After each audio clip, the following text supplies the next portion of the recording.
Evening বন্ধুরা, তোমরা সবাই কেমন আছো? সুমাজ লাইফস্টাইলে তোমাদের অনেক অনেক ভালোবাসা। আশা করি তোমরা সবাই খুব ভালো আছো। আমিও খুব ভালো আছি তোমাদের ভালোবাসায়। আমাদের তো ভালো থাকতেই হবে, আগেও বলেছি, এখনও বলছি। একটি মাত্র কারণেই ভালো থাকতে হবে, সেটি হলো সুবিচারের আশায়। আজকের দিনটি সোমবার, আর এখন রাত কিন্তু প্রায় 9টা মতন বাজে। আর উপলক্ষটা কি সেটা আশা করি তোমরা দেখে বুঝতেই পেরে গেছো। রাখি পূর্ণিমা আজকে। প্রভু বেশ কিছুক্ষণ আগে অফিস থেকে ফিরলেও কিন্তু আমার শ্রীমতী যেহেতু স্যার এসেছে, তাই টবুকে বেশ খানিকক্ষণ অপেক্ষা করতেই হয়েছে রাখি পরানোর থেকে। কিন্তু ছেলে তো এখন একটু একটু বড় হয়েছে, তো তাই আর ঘরে থাকতে চায় না।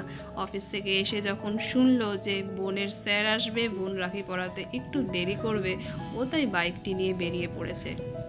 আর যেইমাত্র শ্রীমতীর স্যার চলে গেল, মা কিন্তু তখনই টবুকে ফোন করলো, দাদুভাই তুই কোথায়, তাড়াতাড়ি বাড়িতে আয়। কিন্তু দাদুভাই তো সঙ্গে সঙ্গে উত্তর দিয়ে দিল, আমি তো বাইরে আছি, আর বোনের তো স্যার এসেছে না। মা তখনই বলল, না বোনের স্যার চলে গেছে, তুই তাড়াতাড়ি চলে আয়।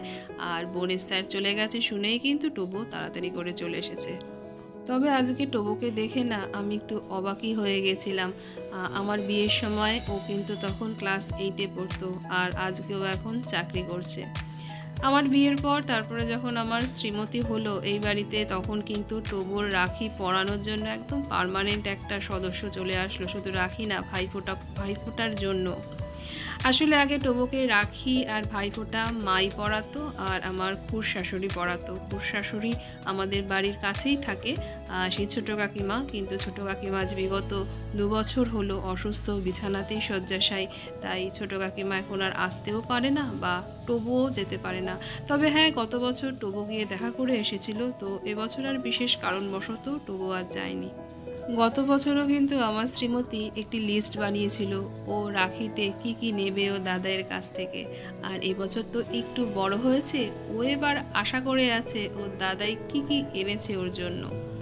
প্রত্যেকবার কিন্তু রাখি বলো বা ভাইফোঁটা বলো, সবার আগে কিন্তু মাই পরায়। এবারও কিন্তু তাই হয়েছে, মা আগে টবুকে রাখিটা পরিয়েছে। তবে একটা মজার বিষয় জানো কি, ও হাতে কি রাখি পরবে ওই কিন্তু সিলেক্ট করে। আর এবারও তাই হয়েছে। তবে এবারের রাখিটা কিন্তু একদম অন্যরকম, পুরো ম্যাগনেট, কোনো সুতো বা ডোর বাঁধার মতন নয়, একদম ম্যাগনেটের মতন কিন্তু মা পরিয়ে দিল। তবে প্রত্যেক বছরই কিন্তু রাখি বলো কি ভাইফোঁটা বলো, আমরা কিন্তু ঠিক এইভাবেই সাধারণভাবে একদম সাদামাটাভাবেই কিন্তু পালন করে থাকি নিজেদের মধ্যে। শুধুমাত্র মা যে টবুকে রাখি পরায় তা নয়, বা আমার শ্রীমতী যে ওর দাদাইকে মানে টবুকে রাখি পরায় তা নয়। আমার শ্রীমতী কিন্তু ওর মিম্মাকেও রাখি পরায়, আবার ওর টুকেও কিন্তু রাখি পরায়। মিম্মা মানে আমার যা, যাকে আমি দিদি বলে ডাকি, আর টু মানে হলো আমার ভাসুর, যাকে আমি দাদা বলে ডাকি। আর এই ঘরটির মধ্যে যে ওরা বসে আছে, এটা হলো টবুর অফিস রুম, বলতে পারো এক প্রকার অফিস রুমই বটে। যেদিনকে ওর ওয়ার্ক ফ্রম হোম থাকে, সেদিনকে কিন্তু ও এই ঘরটার মধ্যে একদম দরজা দিয়েই বন্দি অবস্থাতেই থাকে, আমরা বলতে পারি এক প্রকার।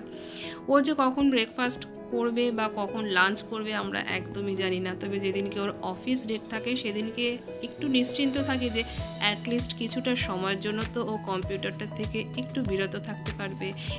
এই কল সেন্টারের চাকরির যে কী ঝামেলা, সেটা একমাত্র যেই বাড়ির সদস্যরা কল সেন্টারে চাকরি করে তারাই কিন্তু জানে।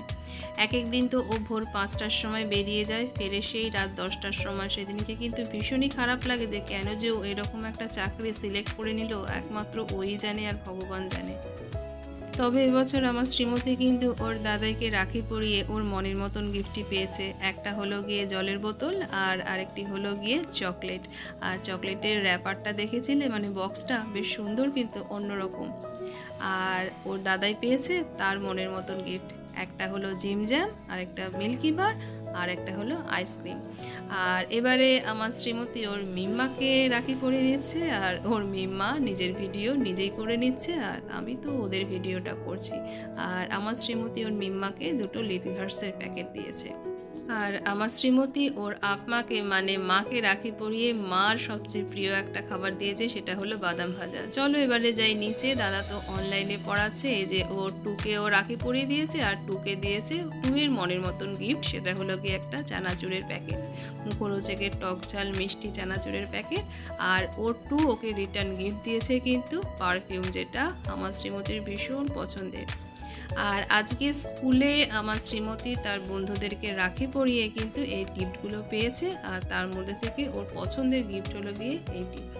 এখানে কিন্তু একজনই দিয়েছে আর ও এরকম অনেককেই দিয়েছে। এখানে আছে কাজল, লিপস্টিক, আর আছে বেশ কিছু চকলেটস, আরও তো অনেকেই দিয়েছে চকলেটস।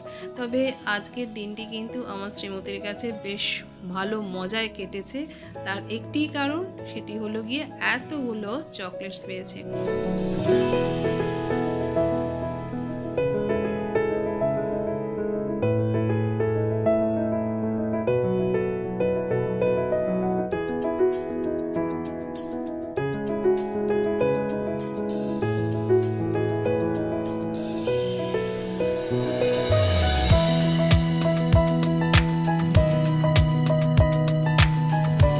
আর আজকে ছোট কাকিমার বাড়িতে ছিল সত্যনারায়ণ পুজো। মা যেতে পারেনি যেহেতু ওয়েদারটা খুব একটা ভালো ছিল না, মেঘ করেছিল বা ঝিরিঝিরি করে বৃষ্টিও হয়েছিল।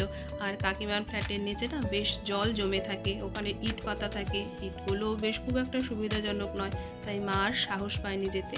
আমি আর দিদি গিয়ে দেখা করে এসেছি। কিন্তু আমি আর দিদি যখন গেলাম তখনও অবধি পুজো হচ্ছিল। তখন প্রায় বাজে ধরো 3:30 মতন। আর আমরা বেশ কিছুক্ষণ থেকে কাকিমার সঙ্গে গল্প করে আমরা বাড়িতে চলে এসেছি। আর 6টা 6:30 নাগাদ আমাদের দেওর এসে সেই শিরনি প্রসাদ ফল প্রসাদ দিয়ে গেছে। আর ওরা ব্যবস্থা করেছিল পোলাও আর আলুর দমের, সেটা ছিল পার্সেল, সবার জন্যই ওরা পার্সেলের ব্যবস্থা করেছিল। আর সঙ্গে ছিল 2টো করে লাড্ডু। তো এই দিয়ে আমাদের আজকে ডিনার হয়ে গেল। আর এখন কিন্তু বাজে রাত প্রায় 9:30, আর মা কিন্তু টিভি দেখাতে ব্যস্ত। আমাদের এই টিভিটা কিন্তু প্রায় দুপুর 1:30 থেকে রাত 12টা অবধি চলে। এই টিভি এখন হয়ে যায় তখন মায়ের সঙ্গী। তো চলো মা ওইদিকে টিভি দেখতে থাকুক, আমিও খেয়ে নিই। আর বাইরেটা দেখেছো বেশ কিন্তু অন্ধকার, আর ঝিরঝির করে কিন্তু বৃষ্টিও পড়ছে, গরমটিও আছে বেশ খানিকটা। তো চলো আমি এবার পোলাও আলুর দমটা খেয়ে নিই, আর ভিডিওটা আমি এখানেই রাখছি। ভিডিওটা তোমাদের কোথাও যদি এতটুকু হলেও ভালো লেগে থাকে তো ভালোবেসে একটা লাইক করে দিও, কমেন্ট করে জানিও ভিডিওটা কেমন লাগলো। তোমরা সবাই ভালো থেকো, সুস্থ থেকো, সাবধানে থেকো। আবার দেখা হবে তোমাদের সঙ্গে নতুন আরেকটি কোনো ভিডিওর সঙ্গে। তোমরা সবাই ভালো থেকো, সুস্থ থেকো, সাবধানে থেকো।